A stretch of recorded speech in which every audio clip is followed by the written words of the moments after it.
what's up guys? Thanks for stopping by the channel.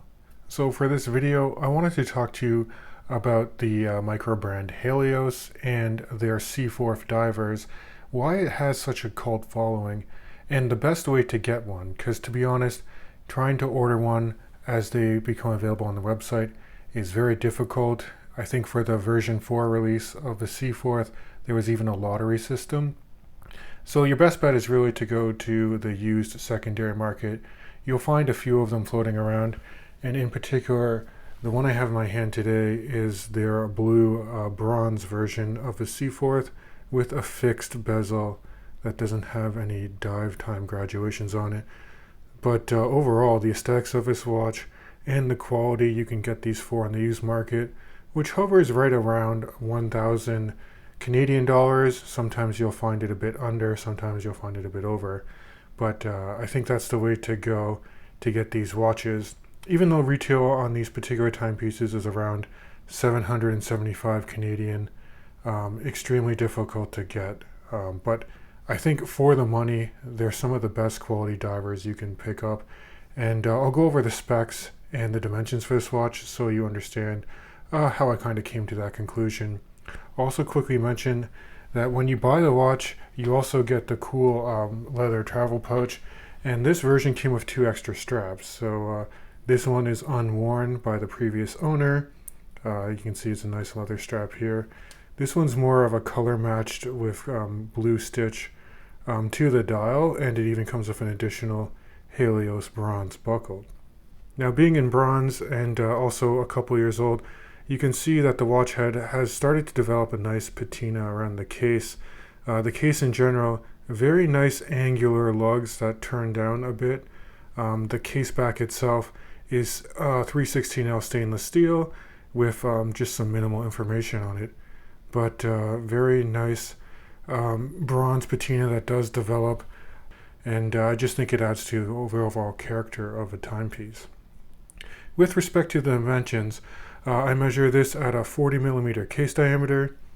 Flipping the watch back to the side here, lug to lug distance between my thumbs is 46.5 millimeters, and then in terms of total thickness, I grab it at only 12.3 millimeters. That measurement's taken from the bottom of a screw down case back and then to the top of a highly boxed sapphire crystal that easily adds probably a couple millimeters and provides some really nice viewing angles and even some cool distortion at extreme angles when looking at the dial. Now I will say there's anti-reflective treatment on the sapphire crystal as well, but you can see it still does pick up some reflections despite having some AR treatment that's available. And between the lugs, you have an even 20 millimeter lug opening, which I really appreciate. This is a natural rubber strap, one of the most comfortable natural rubbers I've ever held in the hand, extremely supple. There's a small taper to about 18 millimeters. Here's a close-up shot of a patinaed bronze buckle from Halios. Nice attention to detail when they etched in their own logo on the underside here.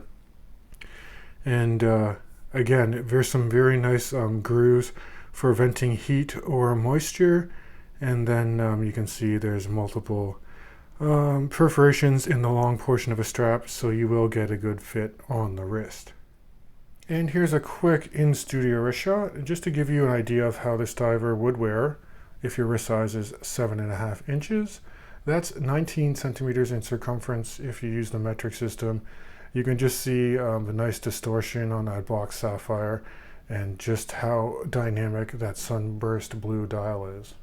So getting into the features of this timepiece, again, that dynamic blue sunburst dial does an excellent job of giving you some visual interest. And there's high contrast with the white Halios printing below the 12 o'clock index, and then Seaforth done in a bronze color to match the case. The use of a highly polished and gilt handset, as well as gilt surround and heavily applied hour markers, also really give you a good deal of depth and dimension for this particular watch. At a macro level, everything is fairly crisp and sharp. You also have a very nice but subtle minute track at the very periphery of the dial. I appreciate that the handset, including the needle tip seconds hand does stretch all the way out to overlap those minute markings when it's ticking away there. And the overall symmetry for this dial is very good. There's very minimal text whatsoever. For a lot of automatic divers, you would have a depth rating in like automatic printed above the 6 o'clock hash mark. In this case, they actually broke up automatic between the lower portion of the 6 o'clock index just to keep down the amount of print on the dial and maintain the overall symmetry. Now, the legibility and orientation for this watch is very good because you have an applied triangle at the 12, and then you have simple batons for the other hour markers. All the hour markers and the handset have very nice loomed elements. They use Swiss Super Luminova, and it's applied extremely evenly and very potent. Can easily keep up with some other dive brands. Now, taking a look at the side of the case, you have a very nice 6.5mm screwed down crown, and it actually has an embossed Halios logo that's there. The crown is flanked by very decent crown guards. I think it's very proportioned to give you protection, but it's also not oversized, so gripping the crown to operate the movement is easy to do. Speaking of which, this watch typically runs either a Sellita SW200 or an ETA 2824 Swiss automatic movement.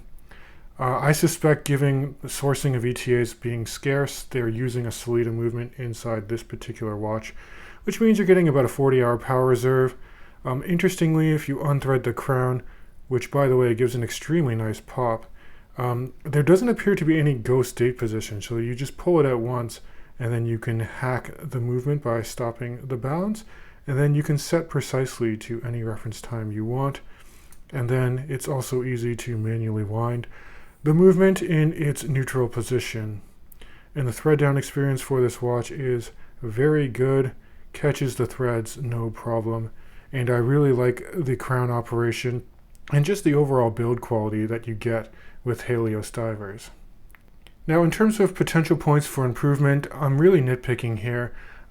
First off, while I really enjoy that highly boxed sapphire crystal, I do think they could improve the anti-reflective treatment on it a fair bit. Although you do get some nice flecto shots, especially with those gilt markers, so I'm not complaining too much. And the other thing I would say is that on other dive models from Halios, like the Fairwind, they typically offer a bracelet option. And yes, granted, this is a bronze watch. There's no bracelet option on other Seaforth models as well. So I'd love it if they introduced that. Although, again, this is one of the best natural rubber straps I've ever had on hand.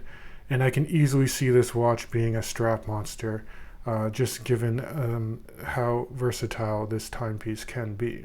So that's my overview for the bronze Halios Seaforth and for Halios as a brand in general. Again, I do wish that ordering these watches new was a lot easier, but again, I recommend that you check the secondary market. You can find a number of models floating around on some reputable watch forums, and if you can pick one up for around $1,000, I say pull the trigger. You're not going to be disappointed. Now, if you do enjoy this content, please consider subscribing to my YouTube channel. It does really help me out a lot. And as always, I can't wait to catch you guys in the next video.